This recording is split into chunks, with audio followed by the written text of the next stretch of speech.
ಜಯಲಲಿತಾ ಅವರ ಅಂತಿಮ ದರ್ಶನವನ್ನು ಪಡೆಯೋದಕ್ಕೆ ಪ್ರಧಾನಿ ನರೇಂದ್ರ ಮೋದಿ ಈಗ ಅಲ್ಲಿಗೆ ಆಗಮಿಸಿದ್ದಾರೆ.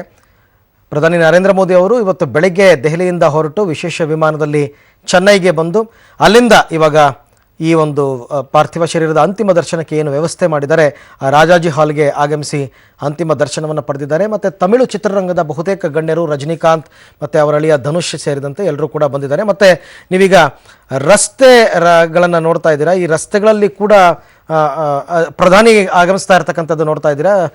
ನರೇಂದ್ರ ಮೋದಿ ಅವರು ಈಗ ಬಂದು ಇಲ್ಲಿಂದ ನೇರವಾಗಿ ಅವರು ಅಂತಿಮ ದರ್ಶನವನ್ನು ಪಡೆಯೋದಕ್ಕೆ ರಾಜಾಜಿ ಹಾಲ್ ಅಲ್ಲಿಗೆ ಬರ್ತಾರೆ. ಈಗಾಗಲೇ ಅಲ್ಲಿಗೆ ಅವರು ಬಂದಿದ್ದಾರೆ, ಬಂದು ಅಂತಿಮ ದರ್ಶನವನ್ನು ಕೂಡ ಪಡೆದಿದ್ದಾರೆ ಅನ್ನುವಂತಹದ್ದು ಮಾಹಿತಿ. ವಿಶೇಷ ವಿಮಾನದಲ್ಲಿ, ಸೇನಾ ವಿಮಾನದಲ್ಲಿ ನರೇಂದ್ರ ಮೋದಿ ಅವರು ಆಗಮಿಸಿದ್ದಾರೆ. ಮತ್ತು ಜನಸಾಗರವನ್ನು ಕೂಡ ನೀವು ನೋಡ್ತಾ ಇದ್ದೀರಾ. ಇದು ಯಾವತ್ತೂ ಇವತ್ತು ಕರಗೋ ಹಾಗೆ ಇಲ್ಲ. ಇದು ಬಹುತೇಕ ಇದು ಪಾರ್ಥಿವ ಶರೀರವನ್ನು ಅಲ್ಲಿಂದ ರವಾನೆ ಮಾಡೋ ತನಕ, ಮರೀನಾ ಬೀಚಿಗೆ ತಗೊಂಡು ಹೋಗೋ ತನಕನೂ ಇಷ್ಟೇ ಸಂಖ್ಯೆಯಲ್ಲಿ ಜನರಿರ್ತಾರೆ.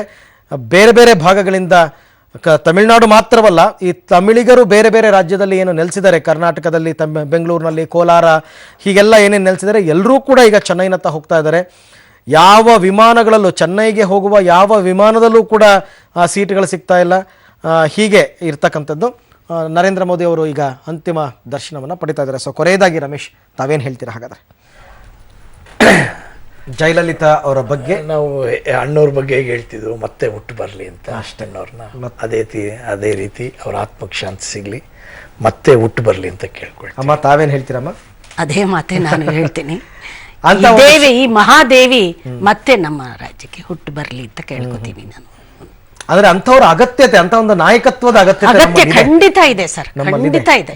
ಬೇಗ ಜನರ ಪ್ರೀತಿನ ಗಳಿಸೋದು ಅಷ್ಟು ಸುಲಭ ಅಲ್ಲ ಸರ್. ನಾವು ಒಬ್ಬರೊಬ್ಬರು ಮೆಚ್ಚಕ್ಕೆ ಆಗಲ್ಲ.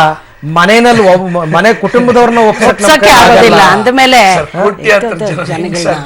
ಹೆಂಗ್ ಮೆಚ್ಚಕ್ಕೆ ಏನೋ ಇರುತ್ತೆ ಸರ್ ಅಲ್ಲಿ, ಆ ಒಂದು ಶಕ್ತಿ,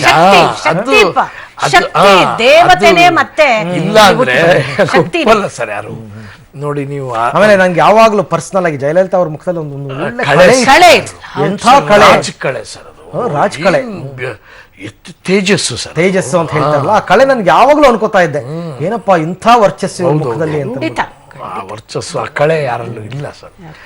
ನಾನು ಕಂಡಂತೆ ಅದು ಅಣ್ಣವರು ಮತ್ತೆ ಅವರು ನಾನು ಯಾವಾಗಲೂ. ಎಸ್ ರಾಧಮ್ಮ, ಥ್ಯಾಂಕ್ ಯು ನಮ್ಮ ಜೊತೆನಲ್ಲಿ ಇಲ್ಲಿ ತನಕ ಜಾಯ್ನ್ ಆಗಿದ್ದೀರಾ, ಧನ್ಯವಾದ. ರಮೇಶ್, ತಮಗೂ ಕೂಡ ಥ್ಯಾಂಕ್ ಯು ವೆರಿ ಮಚ್. ಇವರಿಬ್ಬರು ಕೂಡ ಜಯಲಲಿತಾ ಅವರ ಬಗ್ಗೆ ಸಾಕಷ್ಟು ವಿಚಾರಗಳನ್ನ ಹಂಚ್ಕೊಂಡಿದ್ದಾರೆ. ರಾಧಮ್ಮ ಅವರಂತೂ ಅವರ ಚಿತ್ರಗಳಲ್ಲೂ ನಟಿಸಿದಂಥವ್ರು. ನಿಜವಾಗಿ ನಾನು ಹೇಳ್ತಾ ಇದ್ದೀನಿ, ಈ ಪುಣ್ಯವಂತರು ಇವರೆಲ್ಲರೂ ಕೂಡ. ಅಂಥಂಥ ಆ ಕಾಲದಲ್ಲೇ ಇವ್ರನ್ನೆಲ್ಲರನ್ನೂ ಕೂಡ ನೋಡಿದಂಥವ್ರು, ಅವ್ರ ಜೊತೆ ಕೆಲಸ ಮಾಡಿದಂಥವ್ರು. ನಮಗೆ ಆ ಅವಕಾಶಗಳು ಸಿಗಲಿಲ್ಲ. ಆದರೆ ಇವರಿಬ್ಬರು ಹೇಳಿದಂತೆ ಮತ್ತೊಮ್ಮೆ ಜಯಲಲಿತಾ ಅವರು ಹುಟ್ಟಿ ಬರಲಿ ಎನ್ನುವಂತಹ ಒಂದೇ ಒಂದು ಹಾರೈಕೆಯೊಂದಿಗೆ ಈ ಮಾತುಕತೆಯನ್ನು ನಾನು ಮುಗಿಸ್ತಾ ಇದ್ದೀನಿ. ತಮಿಳುನಾಡು ಸಿಎಂ ಅಭಿಮಾನಿಗಳ ಪಾಲಿನ ಅಮ್ಮ ಜಯಲಲಿತಾ ಅವರ ಆರೋಗ್ಯಕ್ಕೆ ಸಂಬಂಧಪಟ್ಟಂತೆ ಕ್ರಿಕೆಟ್ ಕಾಮೆಂಟ್ರಿಯಂತೆ ಬೆಳಗ್ಗೆಯಿಂದಲೂ ಕ್ಷಣಕ್ಕೊಂದು ಬ್ರೇಕಿಂಗ್ ನ್ಯೂಸ್ ಬರ್ತಾ ಇತ್ತು. ಕ್ಷಣಕ್ಕೊಂದು ರೀತಿಯಾದ ಚಿಂತಾಜನಕದ ವರದಿಗಳು ಸಿಗ್ತಾನೆ ಹೋದ್ವು. ಜಯಲಲಿತಾ ಅವರ ಆರೋಗ್ಯ ಸ್ಥಿತಿ ಕ್ಷಣಕ್ಕೂ ಬಿಗಡಾಯಿಸ್ತಾ ಇರುವ ಹಿನ್ನೆಲೆಯಲ್ಲಿ ಈಗ ತಮಿಳುನಾಡಿನಾದ್ಯಂತ ಪೊಲೀಸ್ ಸರ್ಪಗಾವಲನ್ನು ಏರ್ಪಡಿಸಲಾಗಿದೆ. ಜೊತೆಗೆ ಅಲ್ಲಿನ ಡಿಜಿಪಿ, ಎಲ್ಲ ಹಿರಿಯ IPS ಅಧಿಕಾರಿಗಳು ಕೂಡ ಆಸ್ಪತ್ರೆಯ ಬಳಿ ಬರಬೇಕು ಅಂತಕ್ಕಂಥ ಆದೇಶವನ್ನು ಕೊಟ್ಟಿದ್ದಾರೆ. ಯಾವುದೇ